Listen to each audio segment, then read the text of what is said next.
Hello everyone, শুভ দুপুর সবাইকে। শুভ রথযাত্রার অনেক অনেক শুভেচ্ছা সকলকে জানাই, সকল বন্ধুদের।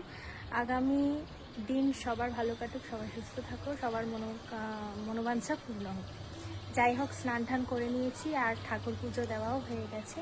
চলো, আজকে জগন্নাথ ঠাকুরকে আমরা যেহেতু রথ বার করি না, তবে মন থেকে ইচ্ছা হলো যে ঘরেই একটু ঠাকুরকে পুজো করি। তো চলো, কীভাবে ঠাকুরকে পুজো করেছি আমাদের সাথে শেয়ার করছি। আর এই যে আজকের ওয়েদার, আর এদিকে মা কতগুলো কেচে দিয়েছে, সেগুলো মেলা। আর এই দেখো, আজকে আমার ঠাকুরকে এইভাবে সাজিয়েছি, আর আজকে প্রসাদে খেতে দিয়েছি ঠাকুরকে আম আর কাঁঠাল। আর এইদিকে দেখো হনুমান চাল কালকে রাতে এই জন্য এটা লাগিয়েছে, সূর্যদেবের মুখ। আর এদিকে তুলসী মঞ্চ পুজো দিয়ে নিয়েছি।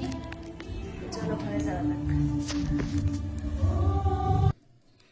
আর এই দেখো, এই যে জগন্নাথ দেবকে আজকে আমি এইভাবেই পুজো দিয়েছি আর এইভাবে সাজিয়েছি। তো সবাই একসাথে বলো জয় জগন্নাথ। তো কেমন হয়েছে অবশ্যই জানিও।